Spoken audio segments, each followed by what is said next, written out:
Good morning, everyone. I'm Amanda Ratu Keychila from Human Rights Watch News, bringing you the latest news for today. The Indonesian Parliament passed a new criminal code on December 6, 2022, containing provisions that seriously violate international human rights law and standards, HRW said today. Replacing Indonesia's criminal code, which dates back to colonial Dutch rule, has been under consideration for decades.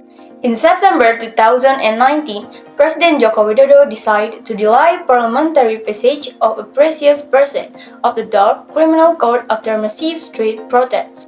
He subsequently ordered his cabinet to conduct socialization of the bill, ostensibly to increase public participation. The COVID-19 pandemic delayed work on the measure, which the Parliamentary Commission on Law and Human Rights finalized on November 30. The House of Representatives plenary session passed the bill, which contains 624 articles, on December 6.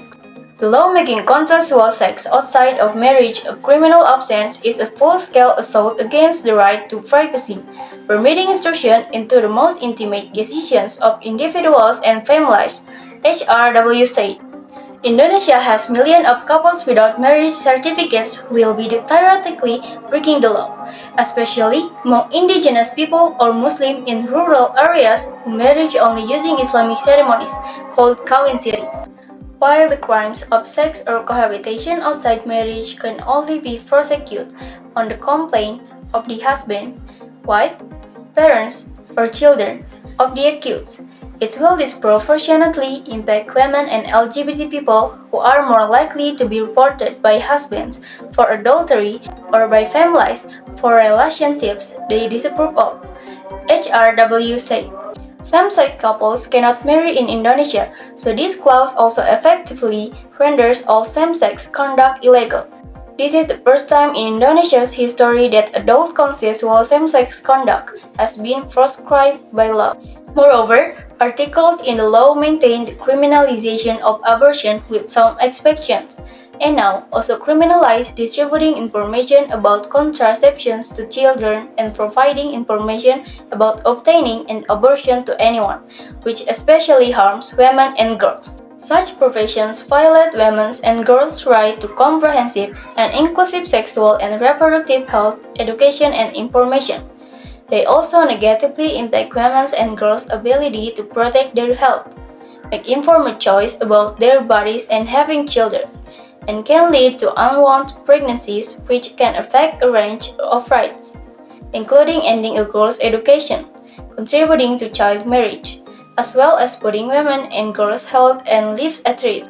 The blasphemy chapter in the criminal code has been increased from 1 to 6 articles, albeit with a shorter jail terms providing a maximum 3 years per blasphemy, and for the first time includes an article outlawing living a religion or a belief as apostasy.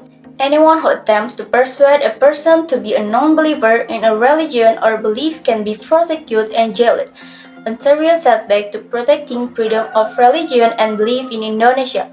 The Penal Code bucks a global trend to either not enforce blasphemy laws or to scrap them altogether. The new law also provides that the government will recognize any living law in the country, which is likely to be interpreted to extend formal legality to hundreds of Sharia regulations imposed by local officials in areas across the country.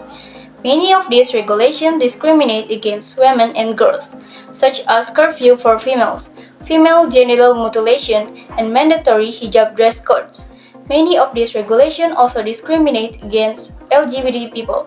The law also bans insulting the president, the vice president, state institution, Indonesia's national ideology known as Pancasila, and the national flag. The law contains dozens of other articles on online and offline criminal defamation, making it possible for anyone to report anyone else for criminal defamation. Indonesia's Press Council already asked President Joko Widodo, who leads the ruling coalition, not to pass the bill, fearing that it will be used to send journalists to prison and to create an atmosphere of fear in many newsrooms throughout the country. That's all the news for today. Check it out at Human Rights Watch News for the last updated. I'm Amanda Ratu Keychila. Thanks for watching and have a great day.